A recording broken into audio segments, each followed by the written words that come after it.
All right, are Khalistan backers getting a free run in Australia? Just in the last 3 weeks, we've seen 4 big attacks. It started on the 12th of January. This was at the Bap Swaminarayan temple, which was attacked in Melbourne by unidentified miscreants. The temple walls were defaced. There was graffiti that was pasted there saying Hindustan Murdabad.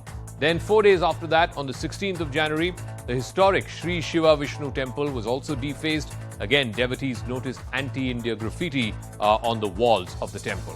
Then a week after that, on the 23rd of January, an ISKCON temple, this is in a place called Albert Park in Melbourne, was also vandalized, again with the same graffiti. So it's very easy to know that the same people were behind this. The handwriting is similar, the slogans are similar. And then finally, yesterday in Melbourne, when Indian students who were carrying the tricolour were attacked by pro-Khalistan elements right at Freedom Park, or Federation Square as it's known.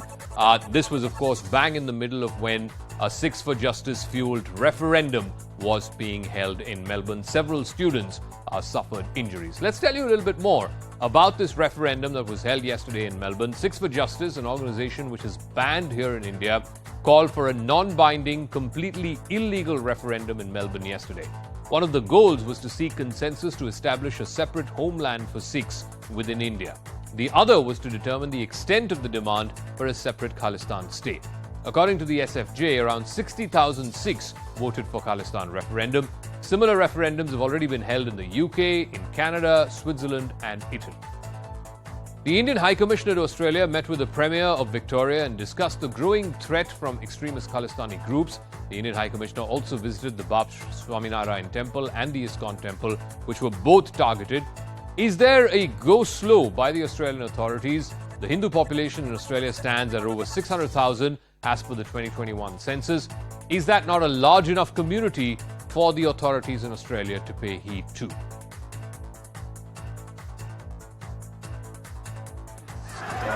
What happened? Was there Australian authorities' part or Victorian authorities' part, or things were not explained the way they could be? Well, I'm not sure where you got that from. I don't think the Australian authorities have upfront spoken about 6 for Justice or any particular groups. They have certainly assured us that matters are under investigation, but I don't think they have named any particular groups thus far. Well, we are concerned about the safety of every Indian in Australia, no matter where or no matter what the circumstances. So we hope very much that they will be well looked after. Those who have been injured yesterday, fortunately, we are told that the injuries are minor and that they have been treated and discharged. We certainly would always hope for the best for them and will continue to do whatever is required for their welfare. Amid this slew of attacks over the last 3 weeks, it's becoming clear that several warning signs were ignored by the Australian authorities. Images were circulated of those executed for the assassination of former Prime Minister Indira Gandhi. The referendum call was to avenge the execution of the killers of Mrs. Gandhi. There was even a car rally that happened on the 15th of January calling for that Khalistan referendum. Then the second temple that was vandalized right after this car rally. Posters and hoardings of Bhindranwale, that came up as well, calling for a separate Khalistan state. There were threats that were made by Khalistan sympathizers, which are flooded across social media in Australia. So how exactly did this Khalistan movement begin? You have to go back all the way to the 1950s. It was the Akali Dal which sought a separate Sikh province or a Sikh Sabha. But the States Reorganisation Commission rejected this demand, fearing that it would lead to unrest. But after violent protests, the Indira Gandhi government gave in to the demand. The Punjab Reorganisation Act was passed in 1966 and the state was trifurcated. Then in 1973, the Akali Dal brought the Anandpur Sahib Resolution, which is the Magna Carta of Sikh aspirations. This resolution was supported by religious scholar Jarnail Singh Bhindranwale. In the 1980s, Bhindranwale's followers went on a rampage in Punjab, killing hundreds, if not thousands, of people. And that's when Operation Blue Star was launched in 1984 to eliminate Bhindranwale, who was holed up inside the Golden Temple. Now, Australia is not the only country which has witnessed a spurt of attacks by Khalistanis. Back in March of 2021, Khalistani supporters attacked a man during a Tiranga rally organized by members of the Indian diaspora in Brampton in Canada. The same month, Canadians of Indian origin protested against increasing attacks by Khalistan supporters on Hindu minorities. Now, this similar incident has also happened outside the Indian High Commission in London. So what explains this Khalistani revival that we're seeing in different countries around the world? The biggest reason is that Pakistan and the ISI are desperately trying to revive this movement after the abrogation of Article 370 in Jammu and Kashmir. There is heightened security in Jammu and Kashmir. The number of terrorist incidents there has come down in the last 2.5 years. Therefore, they're now trying to create unrest in Punjab. Pakistan is also tapping into Khalistanis as it faces global scrutiny over harboring Kashmiri terror groups. The movement is also getting ideological support from Sikhs who live in Canada, UK, Australia, and the United States. The ISI is also trying to persuade Sikhs who are coming to Pakistan to visit the Kartarpur site. Let me now go across to our guest, RP Singh, BJP spokesperson, joining us. Vishnu Prakash is former diplomat, and Bhai Baldeep Singh is a political commentator. RP Singh, not the first attack. There have been 4 attacks in the space of the last 3 weeks, all in Melbourne, all in Australia. Surely something must be done to try and fix accountability, because there were warning signs, both on social media as well as one of these temple representatives had in fact written to both the Indian High Commission as well as to the Victoria Police, but they were not able to stop these attacks. Well, Zakka, just further to that, the place where the referendum happened to be a government venue, and that was given by the local government there to the Sikh for Justice for referendum. And although the local government was pre-warned about this, that you can't hand over a government land, a government piece of building for referendum there. But it's sad that it has happened, and surely the government of India has taken up the matter now with the Australian government. But I have to request to make to Australian government through your channel also, that when you have snakes in your backyard, when you keep snakes in your backyard, ultimately they will come and bite you also. I mean, it's not that they are going to spare anyone, because the tendency of the snake is to bite whoever they can bite. So they have to keep this in mind, because these people are radicals, these are extremists, these are people who are funded by terrorist organization. But all said, they have no support in India. I mean, they have no ground support in India, not from Punjab, rather from any other part of the country. Sikhs don't support any such radical Khalistani elements. No, that is the surprising part, Vishnu Prakash. I mean, there is absolutely no resonance for this so-called Khalistan separate statehood thing in Punjab or in any other part of India. Whereas, in Canada, in the UK, in Australia, these referendums have been going on. You've been formerly High Commissioner to Canada. What is driving this sentiment amongst some members of the Sikh community in these countries? And is there also some amount of either direct connivance by the local governments there or looking the other way? Or in this case, for example, the Melbourne police, the Victoria provincial government there, simply not capable of handling something like this? Zakka, good evening. A few bits. One, I can say that Australia is not Canada, because Australian politicians, unlike the Canadian politicians, have no reason to mollycoddle the Khalistani elements. Khalistani elements are very much present. It's a fact which cannot be denied in many of these countries that you named. And amongst other things, it has become a business for them. They control gurudwaras, they control funding, and that is one of the reasons. Khalistanis have always been present in Australia. And why Melbourne? Why Victoria? Because of the about 210,000 Sikhs, according to the 2021 census, about half of them are in Victoria. And there is, even in Melbourne, I believe that there is one of the gurudwaras that is controlled by the Khalistanis.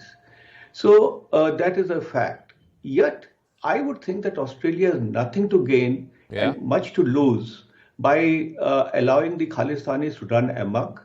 What has happened is deplorable, it's unfortunate, and has to be condemned.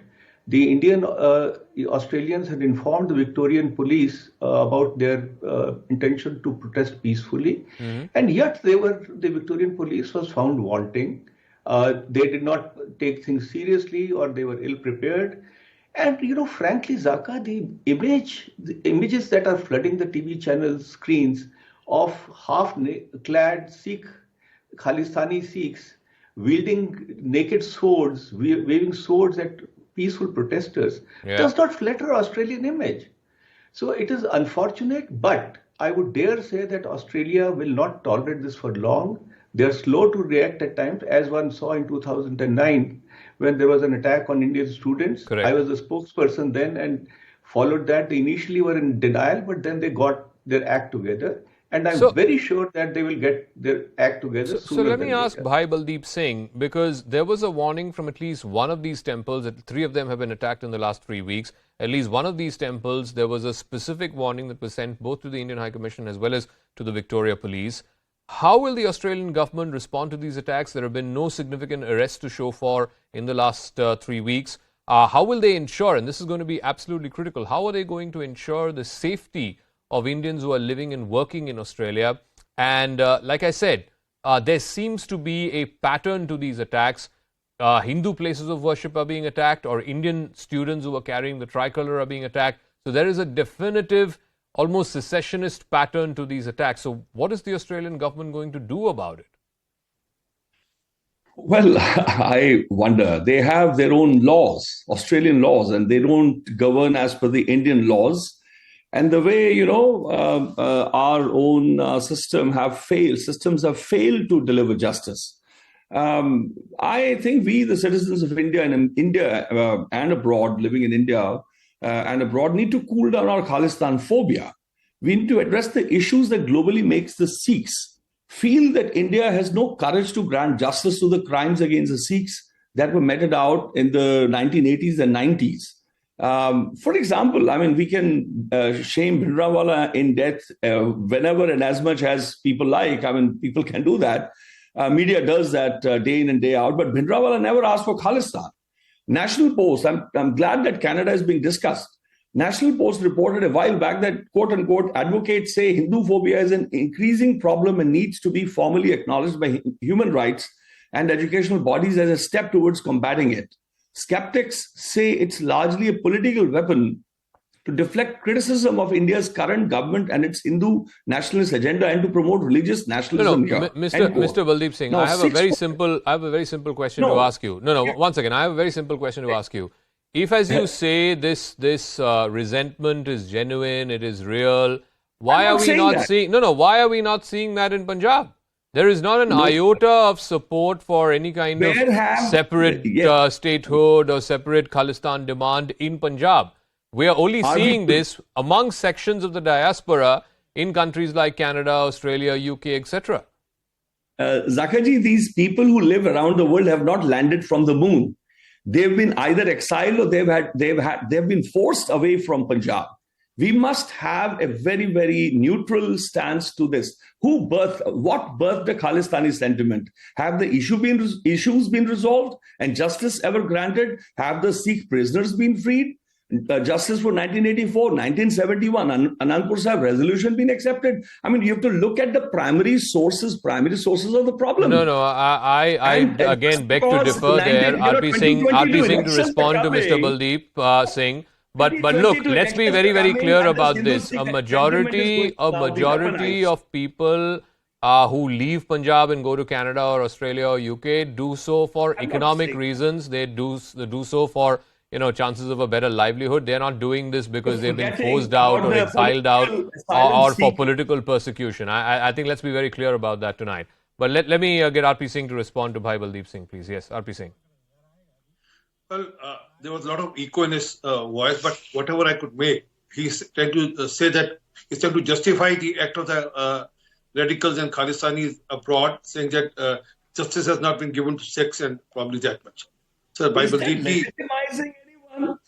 Asking for justice is never wrong. RP Singh ji, your government is there. Why have the prisoners not been freed? What is the problem for Chandigarh being given back to Punjab? Why? The problems that the Congress governments, one after the other, have done unto the Sikhs, the BJP has such a close relationship with the Sikhs. Why can't this problem be solved within 2 weeks? Okay. I'm willing to join any committee. RP Singh. Can I? Yeah. Bhai Baldeep ji, probably the amount of work the Prime Minister Modi ji has done for the Sikhs, it has not been done in 70 years in the history of the India. Kartarpur corridor was the demand of Sikh, which Prime Minister Modi took initiative. Absolutely. Allow me to complete. Absolutely Allow me right. to Yeah. Please allow me to complete. The way the celebrations have been done for 550 years, 400 years of Guru Tegh Bahadur, 550 years of Guru Nanak Dev Ji, I have not seen such celebrations. And the Can I complete, sir? The way the Sahibjada Shahidi Divas has been celebrated countrywide. I mean, and then probably there's not a single petrol pump where the poster of the Sahibjada Shahadat is not being displayed. The message of the Shahadat of the two younger Sahibjadas has been. But that, right. all of that does not compensate. Okay, for no. the Listen. injustices I'm out of time, Can I and this is not the way. This is not the way. I can't have two guests speaking over each other. I'm out of time. I'll leave it at that. All I'll say is this: that let's absolutely not misconstrue here. I don't think there is an iota of any kind of separate Khalistan or separate statehood demand here in Punjab. Punjab has seen election after election, even just as recently as last year, where there was a massive mandate that was given to one political party. If the overriding sentiment was that we don't believe in the electoral process, we don't believe in India, you wouldn't have seen a majority of people come out and cast their vote. This sentiment exists among some people in the diaspora, in Canada, in Australia, in the UK, perhaps aided and abetted by inimical interests in Pakistan, the ISI, so on and so forth. But let's be very clear that as long as India is one nation with a collection of states, you will not see this Khalistan demand see the light of day. Yes, there are nefarious interests, there are vested interests who are trying to keep the pot boiling. I think the important thing for the Sikh community is to guard itself against those nefarious interests. That's a wrap. Thank you very much for tuning in.